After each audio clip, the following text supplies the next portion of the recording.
Hello friends, welcome back to my YouTube channel physical education with Sarita Rajput में आपका बहुत बहुत स्वागत है।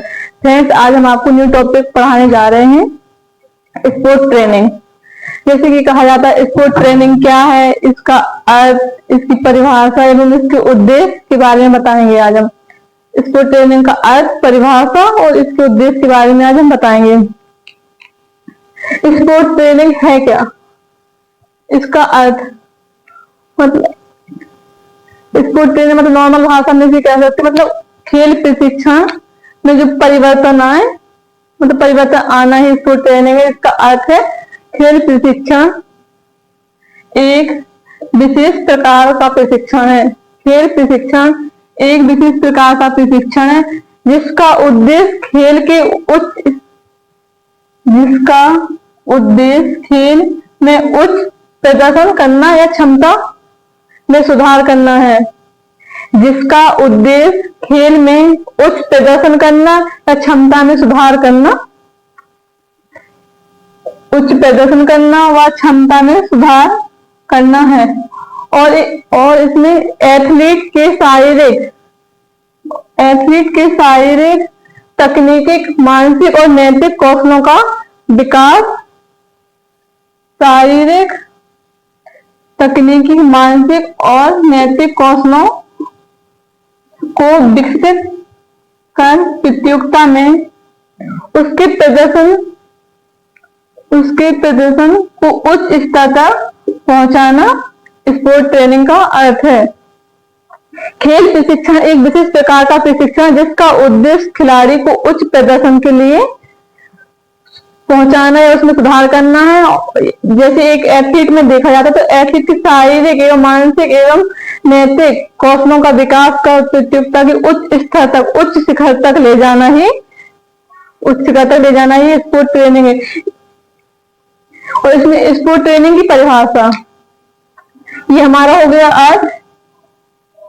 स्पोर्ट ट्रेनिंग की परिभाषा आती है हरदयाल के अनुसार। हरदयाल ने कहा खेल ट्रेनिंग एक शैक्षिक प्रक्रिया है। खेल ट्रेनिंग एक शैक्षिक प्रक्रिया है जो वैज्ञानिक सिद्धांतों पर आधारित है।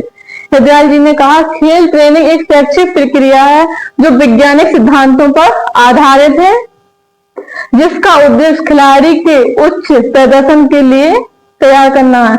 जिसका उद्देश्य खिलाड़ी के उच्च प्रदर्शन में सुधार करना या उसके लिए तैयार करना, ये हमारा स्पोर्ट ट्रेनिंग है। हरदयाल के अनुसार है हमारी डेफिनेशन। जैसे एक बात है, खेल ट्रेनिंग एक शैक्षिक प्रक्रिया है जो वैज्ञानिक सिद्धांतों पर आधारित है, जिसका उद्देश्य खिलाड़ियों को उच्च प्रदर्शन के लिए तैयार करना है। जिसका उद्देश्य मतलब खिलाड़ी को उच्च प्रदर्शन के लिए तैयार करना है, ये हमारे हरदयाल जी ने कहा है। तो इसके अनुसार आता है मैटवीडियो के अनुसार। मैटवीडियो ने कहा खेल ट्रेनिंग खिलाड़ी की तैयारी का मौलिक स्वरूप है। खेल ट्रेनिंग खिलाड़ी की तैयारी का मौलिक स्वरूप है, ये मैटवीडियो ने कहा है। मैटवीडियो के अनुसार देखते हैं, खेल ट्रेनिंग खिलाड़ी की तैयारी का मौलिक स्वरूप है, ये मैटवीडियो ने कहा है। तो इसके अनुसार मार्टिन के अनुसार आते हैं। नेक्स्ट हमारी डेफिनेशन है मार्टिन के अनुसार। मार्टिन ने कहा खेल ट्रेनिंग एक योजनाबद्ध एवं नियंत्रण प्रक्रिया है। मार्टिन ने कहा खेल ट्रेनिंग एक योजनाबद्ध एवं नियंत्रण प्रक्रिया है जिसके माध्यम से खिलाड़ी अपने लक्ष्यों की प्राप्ति करता है। ये हमारे मार्टिन ने कहा है। मार्टिन के अनुसार खेल ट्रेनिंग एक योजनाबद्ध एवं नियंत्रण प्रक्रिया है। खेल ट्रेनिंग योजनाबद्ध एवं नियंत्रण प्रक्रिया है जिसके माध्यम से लक्ष्यों की प्राप्ति होती है, जिसके माध्यमों से लक्ष्यों की या हमारे गोल की प्राप्ति होती है। ये मार्टिन के अनुसार है। इसके अनुसार खेल ट्रेनिंग के सिद्धांत, हरदयाल के अनुसार खेल ट्रेनिंग के कुल 9 सिद्धांत हैं। खेल ट्रेनिंग के सिद्धांत हरदयाल जी ने दिए हैं। इसके 9 सिद्धांत। पहला इसमें लगातार का सिद्धांत, कंटिन्यूटी का सिद्धांत। पहला सिद्धांत है लगातार का सिद्धांत, कंटिन्यूटी का सिद्धांत। मतलब किसी कार्य को जब जारी करते हैं मतलब उसे तो कंटिन्यूटी के साथ करना चाहिए, ये हरदयाल जी ने कहा है। पहला है लगातार का सिद्धांत, मतलब कंटिन्यूटी का सिद्धांत। किसी कार्य को करने के लिए हमें कंटिन्यूटी रहना चाहिए। फिर दूसरा भाग प्रगतिशीलता का सिद्धांत, इसे कहा, ये भी हरदयाल जी के अनुसार है। हरदयाल जी के अनुसार भाग प्रगतिशीलता का सिद्धांत मतलब principle of preparation of law, मतलब किसी कार्य में प्रिपरेशन करना चाहिए, प्रोग्रेस करना चाहिए। भाग प्रगतिशीलता का सिद्धांत, ये भी हमारा हरदयाल जी के अनुसार है। फिर तीसरा सिद्धांत व्यक्तिगत का सिद्धांत, मतलब इंडिविजुअल सिद्धांत, व्यक्तिगत का सिद्धांत। तो चौथा सक्रिय सहभागिता का सिद्धांत। व्यक्तिगत का सिद्धांत क्या कहता है, मतलब किसी कार्य को व्यक्तिगत रूप से पूर्ण करना ही व्यक्तिगत का सिद्धांत। किसी कार्य को व्यक्तिगत उस कार्य को पूर्ण करना, मतलब उस कार्य में लक्ष्य प्राप्त करना, ये हमारा व्यक्तिगत का सिद्धांत है। फिर इसके बाद आता है सक्रिय सहभागिता का सिद्धांत। इस सिद्धांत के अंतर्गत बताया सक्रिय सहभागिता, मतलब किसी कार्य मतलब इस रूप से करना चाहिए, मतलब उसमें पूरी अपनी सहभागिता के साथ उस कार्य को करना चाहिए, पूर्ण सहभागिता के साथ करना चाहिए। तो इसके बाद योजनाबद्ध ट्रेनिंग का सिद्धांत, किसी कार्य को करने के लिए पहले हमें योजना या रणनीति बनानी चाहिए। किसी कार्य को करने के लिए प्लानिंग, योजना या रणनीति के साथ हमें अपने कार्य को पूर्ण करना चाहिए।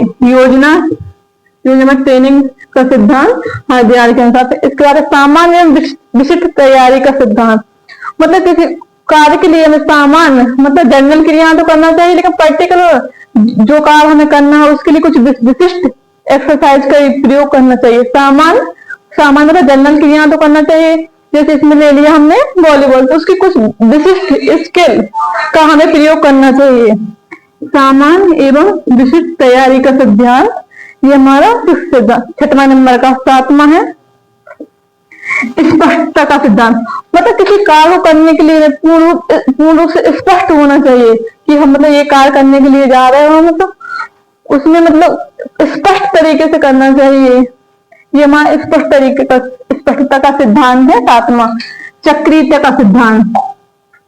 चक्रीयता का सिद्धांत बताया गया इसमें एक वर्ष को मतलब 3 फेज में बांटा गया है। सबसे पहला इसमें माइक्रो, सबसे बड़ा इसमें मैक्रो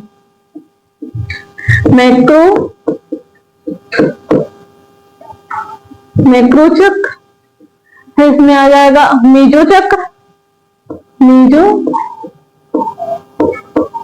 तो इस साइड बता रहे हैं। सबसे पहले इसमें आ जाएगा मैक्रो चक्र, चक्रीयता का सिद्धांत। चक्रीयता का सिद्धांत। चक्रीयता का सिद्धांत 3 प्रकार से बांटा गया है। पहला इसमें आएगा मैक्रो चक्र, फिर इसमें आ जाएगा मीजो चक्र, दूसरा हमारा आ जाएगा मीजो चक्र, फिर तीसरा हमारा आएगा इसके अंदर नेक्स्ट तीसरा माइक्रो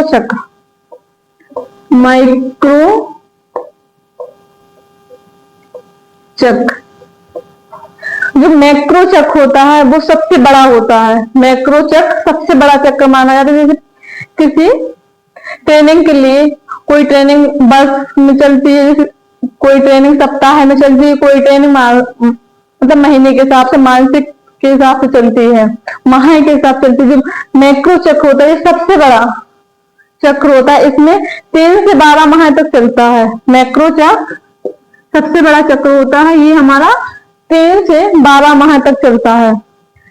3 से 12 माह तक, 3 से 12 माह तक चलता है। मैक्रो चक्र सबसे बड़ा चक्र होता है, प्रतियोगिता के दौरान सबसे बड़ा चक्र होता है। इसकी अवधि 3 से 12 माह तक होते हैं, कहीं 4 से 12 माह भी आ जाता है। तो इसके बाद मीजो चक्र, जो मीजो चक्र होता है हमारा साप्ताहिक होता है, मतलब सप्ताह के हिसाब से होता है। मीजो चक्र हमारा साप्ताहिक होता है। ये इसमें 4 से 7 सप्ताह होते हैं। मीजो चक्र साप्ताहिक होता है, 4 से 6, कहीं 7 भी देखने को मिलता है, सप्ताह होते हैं। जो हमारा शिविर होते हैं, कैंप वगैरह होते हैं, तो वो साप्ताहिक में ही किए जाते हैं। वो है मीजो चक्र के अंतर्गत शिविर कैंप और भी अन्य चीजें होती हैं, तो वो हमारे सप्ताह के अंतर्गत आते हैं, इसलिए उसे मीजो चक्र में रखा गया है। इसके बाद आता है माइक्रो चक्र। ये 3 से 7 दिन का होता है, 3 से 7 डेज का होता है। जो हमारा माइक्रो चक्र होता है वो 3 से 7 डे तक होता है, 3 से 7 डे तक होता है। जो माइक्रो चक्र होता है वो 3 से 7 दिन तक चलता है। चक्रीयता के सिद्धांत के अंतर्गत 3 प्रकार के चक्र आते हैं। पहला आता है मैक्रो चक्र, फिर होता है मीजो चक्र, फिर इसके बाद नेक्स्ट आता है माइक्रो चक्र।